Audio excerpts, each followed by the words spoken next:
When you think of Revolutionary War battles, you typically think of Lexington and Concord in Bunker Hill in Massachusetts, or you think of Yorktown in Virginia, or Cowpens in the Carolinas.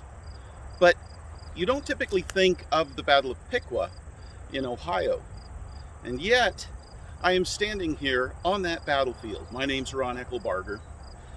And today, in this video, we're going to talk about the Battle of Piqua and the General George Rogers Clark, who fought the Shawnee Indians on this battlefield in 1780. During the American War for Independence, there was a struggle for control of the frontier, especially the Ohio Valley, the Mississippi River, and the British garrison in Detroit. James Fisher, in his article, A Forgotten Hero, Remembered, Revered, and Revised, The Legacy and Ordeal of George Rogers Clark, relates that in 1777, Patrick Henry, then governor of Virginia, commissioned him to attack the British and Indians in the Ohio Valley. In 1778, he captured the town of Vincennes on the Wabash River in what is now Indiana by leading his men through frigid floodwaters and surprising the British in a winter attack. As Burgoyne did in his failed invasion of New York, the British cajoled, hired, or coerced the cooperation of the Native Americans in fighting the patriots who lived on the frontier. By 1780, Jefferson was governor of Virginia, and on August 8th of that year, George Rogers Clark led a small army of about 1,000 men to this location to do battle with the Shawnee Indians. The Americans, led by George Rogers Clark, came up from that direction, from the Mad River, and proceeded to engage the Indians in this field, driving them up onto the hills, and eventually the Indians were able to escape off in that direction to the east. Here is how Clark himself described the battle in a letter to Jefferson.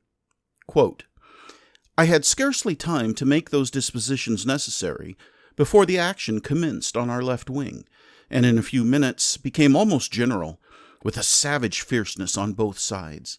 The confidence the enemy had of their own strength and certain victory proved the ruin of their army. Being flanked 2 or 3 different times, drove from hill to hill in a circuitous direction for upwards of 1.5 miles, at last took shelter in their strongholds and woods adjacent. A heavy firing again commenced and continued severe until dark, by which time the enemy were totally routed. Our loss was about 14 killed and 13 wounded, theirs at least triple that number. They carried off their dead during the night, except 12 or 14 that lay too near our lines for them to venture." In his book, 20th Century History of Springfield and Clark County, Ohio, William Rockall describes what happened after the battle. Quote, "On the 9th of August, the stockade fort, the shot-battered cabins, and the cornfields were destroyed. On the 10th, General Clark, with his army, left for Kentucky. This campaign left the Indians without shelter or food.